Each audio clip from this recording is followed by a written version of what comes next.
நமஸ்காரம். 2025ஆம் வருட ஆகஸ்ட் மாதம் விருச்சிக ராசிக்காரர்களுக்கான பலன்கள். ஸோ இந்த மாதம் அப்படிங்கிறது கொஞ்சம் ரொம்ப டஃப்பாக இருக்கு. விருச்சிக ராசிக்கு ரொம்ப நிறையா சங்கடங்களை கொடுக்கக்கூடிய மாதமாக பார்க்கப்படுறது. அதனால எந்த மாதிரியான சங்கடங்கள் இருக்கு, அதுலேருந்து நம்ம எப்படி வெளியே வரலாம் அப்படின்றத பற்றி இந்த வீடியோ முழுசாக நீங்கள் பார்த்தீங்க அப்படின்னா உங்களுக்கு புரியும் அப்படின்னு நான் நினைக்கிறேன். ஃபர்ஸ்ட் நம்ம இந்த மாதத்துடைய கிரக நிலைமைகள் தெரிஞ்சுக்கணும். மிதுனத்தில் சுக்கிரன், குரு, புதன், கடகத்தில் சூரியன், கடகத்திலிருந்து சிம்மத்திற்கு சூரியன் ஆகஸ்ட் 17ஆம் தேதி அன்னைக்கு பயிற்சி ஆகிறாரு. சிம்மத்தில் கேது, கன்னியில் செவ்வாய், கும்பத்தில் ராகு, மீனத்தில் சனீஸ்வரர். இது இந்த ஆகஸ்ட் மாதத்தின் கிரக நிலைமைகள். நான் முன்னாடி சொன்ன மாதிரி எந்த மாதிரியான பிரச்சனைகள் இருக்கும் அப்படிங்கிறத மெயினாக சொல்கிறேன். முக்கியமாக நம்மளுடைய லைஃப் பார்ட்னர்ஸ்னால நிறைய பிரச்சனை அப்படிங்கிறது உங்களுக்கு இருக்கும். அதே மாதிரி உங்களுடைய உத்தியோகத்தில் உங்களுடைய பார்ட்னர்ஸ்னால உங்களுக்கு பிரச்சனை அப்படிங்கிறது இருக்கும். பிரச்சனை மீன்ஸ் அவங்களுடைய ஹெல்த் வைஸ் ஏதாவது நிறையா ப்ராப்ளம் இருக்கும், அதனால நிறைய டிப்ரெஷனில் இருப்பீங்க. இல்லைனா அவங்களால நிறையா அவமானங்களை நீங்கள் சந்திக்கக்கூடிய ஒரு மாதமாக இந்த மாதம் பார்க்கப்படுறது. காரணம் 7ஆம் அதிபதியாக இருக்கக்கூடிய சுக்கிரன் 8ஆம் வீட்டில் மறைவு. 8ஆம் அதிபதியும் அங்கே ரொம்ப ஸ்ட்ராங்காக இருக்காரு, குருவும் அங்கே இருக்காரு 10ஆவதுக்கு. ஸோ இது எல்லாமே அங்கே இருக்குன்றதுனால ரொம்ப டிப்ரெஷனில் இருக்கக்கூடிய ஒரு மாதம். ஆனால் நீங்கள் யாரும் பயப்பட வேணாம். நம்ம மனோ ரீதியான நிறையா தெரப்பி அப்படிங்கிறது இருக்குது. ஸோ நீங்கள் நம்ம எந்த அளவுக்கு ஸ்திரமாக தைரியமாக இருக்கோமோ, கண்ட்ரோலாக இருக்கோமோ, அதுக்கு தகுந்த மாதிரியான பலன்களை தான் நம்ம மேக்ஸிமம் அனுபவிப்போம். ஸோ விருச்சிக ராசிக்காரர்கள் அனைவருமே இந்த மாதம் ரொம்ப தைரியமாக இருக்கக்கூடிய மாதம், தைரியமாக காட்டிக்கக்கூடிய ஒரு மாதம். ஸோ நிறையா முருகருக்கு பூஜை பண்ணுங்க, நிறையா முருகர் கோவிலுக்கு போயிட்டு வாங்க, முருகர் சம்மந்தப்பட்ட ஹோமங்கள் வீட்டில் செய்யுங்க. இந்த மாதிரி சஷ்டி இல்லைனா கிருத்திகை இந்த மாதிரியான முருகருக்கு உகந்த நாள் செவ்வாய்க்கிழமை இந்த மாதிரியான நாட்களில் வீட்டில் கம்பல்சரியாக முருகருக்கு பூஜை பண்ணுறது, விளக்கு ஏற்றுறது, கந்தசஷ்டி கவச்சம் பண்ணுறது, படிக்கிறது. ஸோ இந்த மாதிரியான ஆக்டிவிட்டீஸ் பண்ண அந்த தைரியம் அப்படிங்கிறது நமக்கு ஆட்டோமேட்டிக்காக வந்துடும் விருச்சிக ராசிக்காரர்களுக்கு. அதனால் இந்த மாதிரி லைஃப் பார்ட்னர்னாலேயோ இல்லை உங்களுடைய ஒர்க் பார்ட்னர்னாலேயோ இருக்கக்கூடிய பிரச்சனைகளை அதிகப்படுத்திக்கக்கூடிய மாதமாக இந்த மாதம் பார்க்கப்படுறது. ஸோ ரொம்ப கேர்ஃபுல்லாக இருந்துக்கணும் அப்படிங்கிறத நான் பிரார்த்தனை பண்ணிக்கிறேன். அடுத்தது விருச்சிக ராசிக்காரர்களுக்கே உடம்பு சரியில்லாமல் போகும். ஏன்னா 8ல் இவ்வளோ கிரகங்கள் இருக்கு இல்லையா. ஸோ ஏதாவது உடம்பு சரியில்லாமல் போகிறதோ இல்லைன்னா ஆக்சிடெண்ட் ஆகுறதோ, கீழே வீழ்றதோ, இது மாதிரி நிறையா கசப்பான விஷயங்களை கேட்கக்கூடிய இல்லை உணரக்கூடிய மாதமாக இந்த மாதம் இருக்குது. ஸோ ரொம்ப உஷாராக இருந்துக்குவோங்க. ஒன்று. அடுத்தது பொதுவாக பொது பலன்கள். 4ஆம் வீட்டில் ராகு, 5ஆம் வீட்டில் சனீஸ்வரர், இவங்க எல்லாருமே அது ஸ்டாண்டர்டான கிரகங்கள் அப்படின்றதுனால அவங்க கூட கிரகங்கள் இருக்கும்போது அதோடைய பலன்கள் ரொம்ப ஜாஸ்தி இருக்கும். மற்றபடி பயிற்சியில் ஆரம்பத்துலேயோ இல்லை முடிவில் மட்டும்தான் அவங்களுடைய ஆக்டிவேஷன் ஜாஸ்தி இருக்குன்றதுனால பெரிய அளவில் எந்த பாதிப்பும் கிடையாது. 8ஆம் வீட்டில் 3 கிரகங்கள் இருக்குன்றதுனால நான் ஃபஸ்ட்டே அதோடைய பலன் அப்படிங்கிறது என்னங்கிறத சொல்லிட்டேன். ஸோ உங்களுடைய ஹெல்த்தில் கொஞ்சம் கேர் எடுத்து பார்த்துக்கோங்க, ரொம்ப ஜாக்கிரதையாக இருந்துக்கோங்க.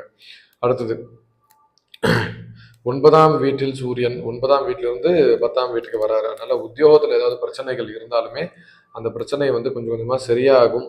எதுவும் பயப்பட வேணாம்.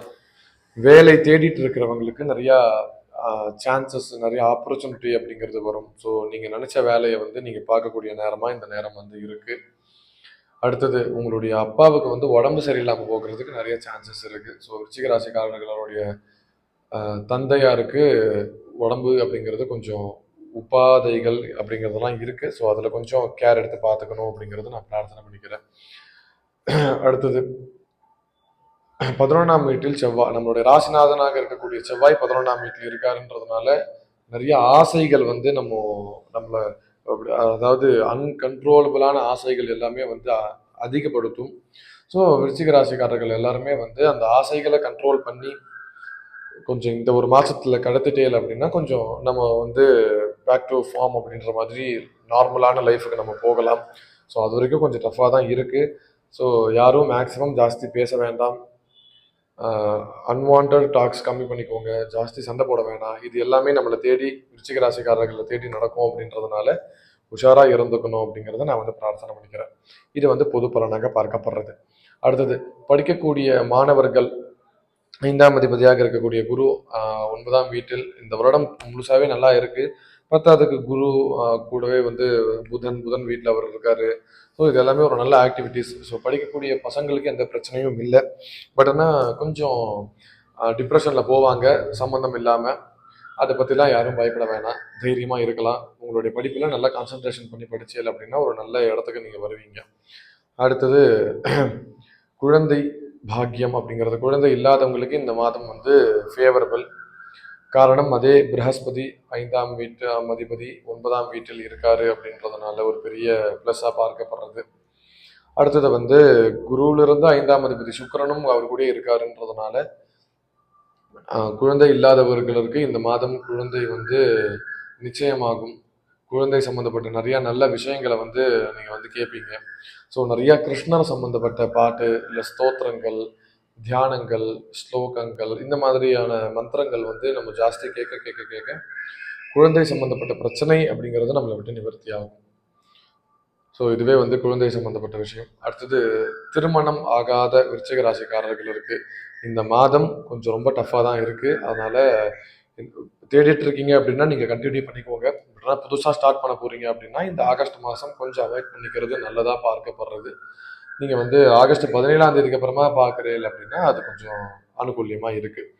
அது வரைக்கும் கொஞ்சம் டஃப்பாக இருக்குது. 7ஆம் அதிபதி கரெக்டாக 8ஆம் வீட்டில் மறைஞ்சிருக்கு. நீங்கள் கல்யாண பேச்சு ஆரம்பித்தாலே வந்து உடம்பு சரியில்லாமல் போகும். இல்லைன்னா வந்து நெகட்டிவான தாட்ஸ் வந்து நிறையா வரும்.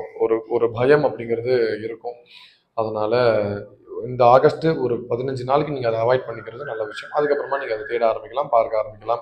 ஒருவேளை பார்த்து கன்ஃபார்ம் பண்ணிட்டே அப்படின்னா பொண்ணு பார்க்குறதோ மாப்பிள்ளை பார்க்குறதோ நீங்கள் ஆகஸ்ட் 15ஆம் தேதிக்குள்ளே வச்சுருக்கீங்க அப்படின்னா அது கொஞ்சம் தள்ளி போட்டுக்கலாம், தப்பு கிடையாது.